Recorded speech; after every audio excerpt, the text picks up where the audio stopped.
मुख्यमंत्री एकनाथ शिंदे यांच्या अध्यक्षतेखाली विधानभवनामध्ये ओळामाजिवडा विधानसभा मतदारसंघातील विविध विकास कामांसंदर्भात आज एक बैठक पार पडली। यामध्ये ठाणे महानगरपालिका क्षेत्रात हावरे सिटी जवळील नॅशनल पार्कचा एरिया सोडून वन खात्याच्या 150 एकर जमिनीवर मुंबईतील भायखळा येथील जिजामाता उद्यानाच्या धर्तीवर उद्यान करण्याची विनंती आमदार प्रताप सरनाईक यांनी केली असता मुख्यमंत्र्यांनी त्यास मान्यता देऊन वन खात्याच्या प्रधान सचिव आणि उपस्थित अधिकाऱ्यांना त्यावर ताबडतोब कार्यवाही करण्याचे आदेश दिलेत। ठाणे शहराची लोकसंख्या झपाट्यानं वाढत आहे। आजूबाजूच्या शहरांमध्ये इमारतींची बांधकामं वाढत चालली आहेत। ठाण्यातील नागरिक हिरव्यागार उद्यानाकडे आकर्षित असल्यामुळे अशा प्रकारचे उद्यान निर्मिती केल्यास आजूबाजूच्या महापालिका क्षेत्रातील अबालवृद्धांना या उद्यानाचा फायदा होईल। काही महिन्यांपूर्वी ठाणे महानगरपालिका हद्दीमध्ये कोळशेत भागात नमो उद्यान सुरू करण्यात आलं असून या उद्यानाचा आनंद घेण्यासाठी तरुण तरुणी अबालवृद्ध या ठिकाणी येत असतात। त्याचप्रमाणे हावरे सिटी येथे प्राणी संग्रहालय आणि उद्यान झाल्यास त्याचा आनंद शाळकरी मुलांना आणि अबालवृद्ध तसंच नागरिकांनाही मिळू शकतो। त्यानुसार या 150 एकर जागेवर बांबूंच्या झाडांबरोबरच इतरही झाडांची लागवड होणार आहे। तसंच विविध प्रकारचे प्राणी आणि पक्षीसुद्धा या उद्यानामध्ये उपलब्ध होतील। वन खात्याच्या नियमानुसार या ठिकाणी कुठल्याही प्रकारचं बांधकाम न करता फक्त प्राण्यांच्या सुरक्षिततेच्या दृष्टीनं जेवढं बांधकाम करता येईल तेवढंच बांधकाम अनुज्ञेय करता येईल। त्यापैकी बहुतांश बांधकाम हे लाकडाचं असावं असाही अभिप्राय वन खात्याच्या अधिकाऱ्यांनी दिला आहे। मुंबईतील राणीची बाग तसंच नागपूरची महाराज बाग त्याचप्रमाणे ठाणे महानगरपालिकेतही अशा प्रकारचं उद्यान लवकरच साकारण्यात येणार असल्याचं आमदार प्रताप सरनाईक यांनी सांगितलं।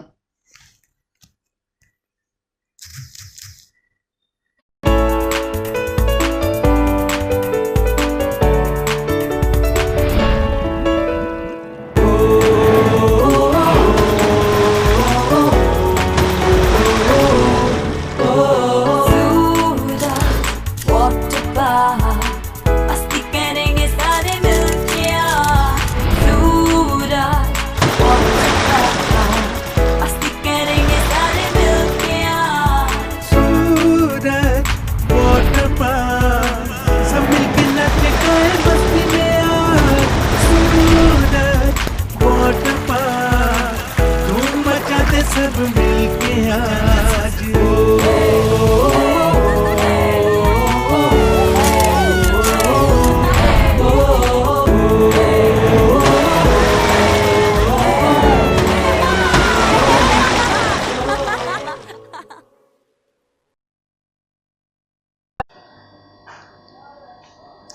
कल्याण लोकसभा मतदारसंघाचे खासदार डॉक्टर श्रीकांत शिंदे यांनी आज तरडगाव ते फलटण या संत ज्ञानेश्वर माऊलींच्या पालखीच्या मार्गावर सर्व वारकऱ्यांसमवेत पायी चालत वारीत सहभाग घेतला।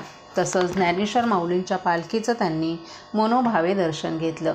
यावेळी खासदार डॉक्टर श्रीकांत शिंदे यांनी वारकरी संप्रदायाचा भगवा ध्वज खांद्यावर घेऊन टाळ वाजवत सर्व वारकरी बांधवांसमवेत विठू नामाचा जयघोष केला। यावेळी शिवसेनेचे खासदार श्रीरंग बारणे, शिवसेना धर्मवीर आध्यात्मिक सेनेचे अक्षय महाराज भोसले तसंच मोठ्या संख्येनं शिवसैनिकांनी देखील वारीत सहभाग घेतला होता।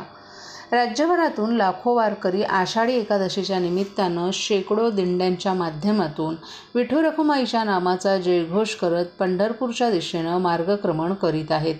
यातील संत तुकोबा माऊलींची, संत ज्ञानेश्वर माऊलींची पालखी मार्गात हजारो वारकरी एकत्र येऊन पांडुरंगाच्या नामाचा जयघोष करत असतात। महाराष्ट्राला लाभलेल्या या वारीच्या परंपरेत अनेक मान्यवर मंडळी देखील आवर्जून सहभागी होत असतात। गेल्या वर्षीप्रमाणे कल्याण लोकसभा मतदारसंघाचे खासदार डॉक्टर श्रीकांत शिंदे यांनी यंदा देखील या वारीत सहभाग घेतला। खासदार डॉक्टर श्रीकांत शिंदे यांनी आज तरडगाव ते फलटण या मार्गावर श्री ज्ञानेश्वर माऊलींच्या पालखीच्या मार्गावर सर्व वारकऱ्यांसमवेत पायी चालत वारीत सहभाग घेतला। तसंच ज्ञानेश्वर माऊलींच्या पालखीचं त्यांनी मनोभावे दर्शन घेतलं। यावेळी खासदार डॉक्टर श्रीकांत शिंदे यांनी वारकरी संप्रदायाचा भगवा ध्वज खांद्यावर घेऊन टाळ वाजवत सर्व वारकरी बांधवांसमवेत विठ्ठलाच्या नामाचा जयघोष केला। यावेळी खासदार डॉक्टर श्रीकांत शिंदे यांनी वारकऱ्यांशी संवाद साधला. मुख्यमंत्री एकनाथ शिंदे यांनी यंदा वारकऱ्यांसाठी अनेक उपाययोजना राबवल्यात. विशेष दिंड्यांना आर्थिक सहाय्य, वारकऱ्यांसाठी आरोग्य विमा, दिंड्यांच्या मार्गांवर ठिकठिकाणी पिण्याच्या पाण्याची सुविधा, मोफत औषधोपचार यांसारख्या उपाययोजना राबवण्यात आल्यात. या सर्व उपाययोजनांमुळे यंदाची वारी ही आनंदाची वारी ठरली असल्याचं मत यावेळी वारकरी बांधवांनी व्यक्त केलं. यावेळी शिवसेनेचे खासदार श्रीरंग बारणे, शिवसेना धर्मवीर आध्यात्मिक सेनेचे अक्षय महाराज भोसले तसंच मोठ्या संख्येनं शिवसैनिकांनी देखील वारीत सहभाग घेतला होता. विविध प्रकरणात प्राप्त झालेले 32 मोबाईल फोन आज मुंब्रा पोलिसांनी मूल मालकांना हस्तांतरित केले आहेत. एका पत्रकार परिषदेत पोलिसांनी ही माहिती दिली. मुंब्रा पोलीस ठाण्यात अनेक मोबाईल हरवले असल्याच्या तक्रारी प्राप्त झाल्या होत्या आणि हरवलेले अनेक मोबाईल फोन वापरण्यात येत होते. पोलिसांनी हरवलेले 32 मोबाईल फोन वापरणाऱ्या व्यक्तींकडून जप्त केलेत. 5 लाख रुपयांहून अधिक किमतीचे हे मोबाईल फोन आहेत. आज 32 मोबाईल फोनमधील 15 मोबाईल फोन त्यांच्या मूल मालकांना परत करण्यात आले आहेत, तर उर्वरित मालकांशी संपर्क साधला जातोय. आपले हरवलेले मोबाईल फोन पुन्हा मिळाल्यानं लोकांनी पोलिसांचे आभार व्यक्त केलेत.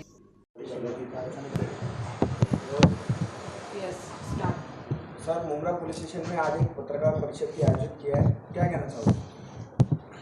गए 5-6 महीने से मुंब्रा पुलिस स्टेशन के हद में से मोबाइल मिसिंग होने का प्रमाण बहुत बढ़ गया था. इसीलिए थाने कमिश्नरेट के सीनियर पुलिस ऑफिसरों ने भी मुंब्रा पुलिस स्टेशन के वरिष्ठ पुलिस निरीक्षक श्री शिंदे साहब को वो मिसिंग मोबाइल के बारे में तपास करने के बारे में सूचना दी थी. मुंब्रा पुलिस स्टेशन के वरिष्ठ पीआई साहब ने इधर जो डिटेक्शन ऑफिसर है एपीआई कोरडे और उनके स्टाफ को इनके बारे में बताया था.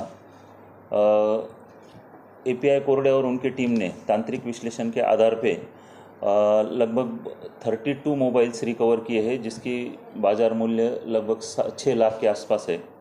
अभी उसमें से 32 लोगों में से 15 लोग इधर आए हैं, उनको ये हस्तांतरित किए जाएंगे. सर, मोबाइल किससे रिकवर किए हैं?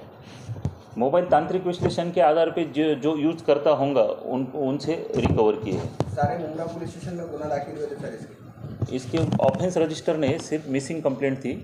मिसिंग कंप्लेंट के ऊपर से वो तांत्रिक विश्लेषण के आधार पे वो रिकवर किए हैं. मिसिंग वाले सब मोबाइल से, चोरी वाले नहीं? चोरी वाले नहीं. मिसिंग कितने दाखिल थे आपके यहाँ और रिकवर कितने? लगभग 50 मिसिंग दाखिल है. 50 में से लगभग 32 मोबाइल. ये मिसिंग जितने भी हैं ये कोरडे सर की टीम ने सिर्फ मुंब्रा से या बाहर से भी ये रिकवर किए हैं? कई महाराष्ट्र से भी किए हैं, कई बाहर राज्य से भी किए हैं. Thank you sir.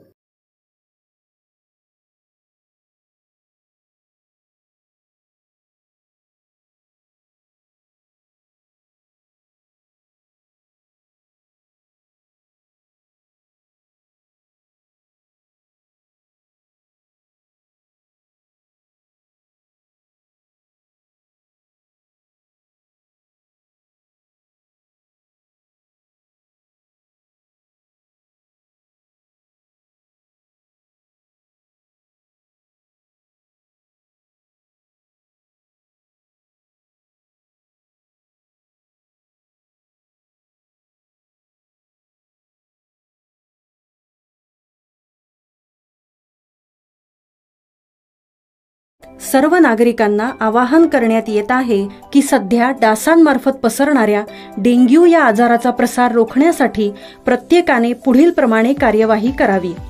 डेंग्यू आजार एडिस इजिप्ती हा डास चावल्याने होतो.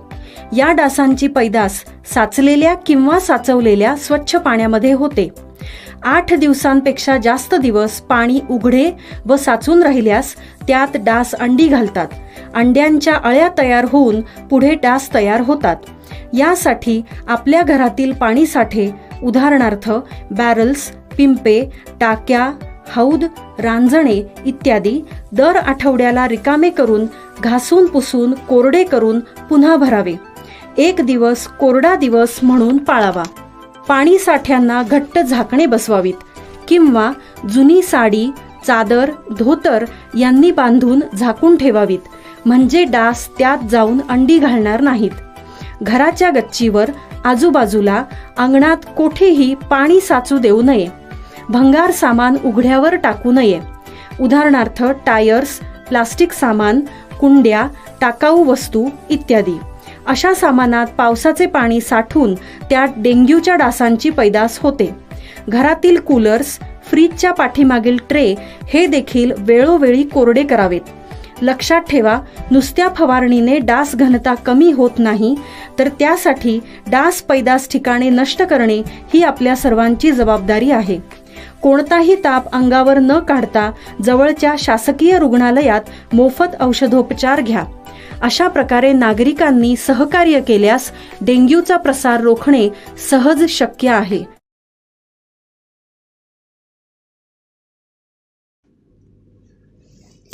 घोडबंदर रोड मार्गावरील गायमुख येथील नागमोडी घाट रस्ता, त्यात पावसाळ्यात साचणाऱ्या पाण्यामुळे खड्डे पडतात.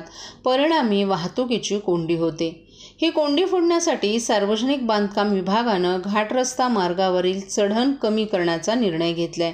त्यानुसार पहिल्यांदाच अमेरिकन तंत्रज्ञान आणि ग्रीन टेक्नॉलॉजीचा वापर करत 500 मीटर रस्त्याचं काम करण्यात आलं. मात्र पहिल्या पावसातच या रस्त्यावर टाकलेली डांबर आणि खडी पावसाच्या पाण्याबरोबर वाहून गेल्यानं कामाच्या दर्जेबाबत शंका उपस्थित करण्यात येत आहे. तर दुसरीकडे ज्युपिटर हॉस्पिटल समोरून घोडबंदर रोडच्या दिशेनं जाणाऱ्या माजिवडा उड्डाणपुलावर मोठमोठे खड्डे पडले आहेत. दुचाकीस्वार खड्ड्यांमुळे अपघाताची भीती व्यक्त करतात. मुंबई, ठाणे, गुजरात आणि नाशिक भागातील वाहतुकीसाठी घोडबंदर रोड महत्त्वाचा मानला जातो. या मार्गावरील घाट रस्त्याचं काम प्रस्तावित आहे. ठाणे जिल्ह्यातील महत्त्वाच्या मार्गांपैकी हा एक मार्ग असून या मार्गावर घाट रस्ता आहे. तिथे पावसाळ्यात मोठ्या प्रमाणात खड्डे पडतात. नागमोडी रस्ता असलेल्या घाटातील चढणीवर अनेक अवजड वाहनं बंद पडल्यामुळे वाहतुकीची कोंडी होते. तसंच पावसाळ्यात पाणी साचल्यानं रस्त्यावर पडणाऱ्या खड्ड्यांमुळे या मार्गावर वाहतूक कोंडी होत असते. त्यामुळे ठाणे सार्वजनिक बांधकाम विभागाच्या माध्यमातून येथील घाट रस्त्याचा 500 मीटर चढणीच्या रस्त्यावरील चढण कमी करण्याचा निर्णय घेतलाय. त्यानुसार आता सार्वजनिक बांधकाम विभागानं घोडबंदर रोडवरील 500 मीटर रस्त्याच्या दुरुस्तीचं काम हाती घेतलंय. या रस्त्यावर पहिल्यांदाच अमेरिकन तंत्रज्ञान पद्धतीचा आणि ग्रीन टेक्नॉलॉजीचा अवलंब करत काम करण्यात येतंय. त्यामुळे यंदाच्या पावसाळ्यात या रस्त्यावरून खड्ड्याविरहित आणि कोंडीमुक्त प्रवास करता येणार असल्याचा दावा करण्यात आला होता. मात्र हा दावा आता फोल ठरल्याचं दिसून येतंय. यंदा देखील पावसाळा आणि खड्डे हे समीकरण जुळून आले. मागील वर्षीच्या तुलनेत यंदा अद्यापही हवा तसा अजून पाऊस झाला नाही. तरी देखील ठाणे शहरातून जाणाऱ्या विविध प्राधिकरणांच्या उड्डाणपुलांवर खड्डे पडण्यास सुरुवात झाली आहे. ठाण्यातील कॅडबरी, कापूरबावडी, माजिवडा आदी उड्डाणपूल खड्डेमय झाल्याचं चित्र दिसून येतंय.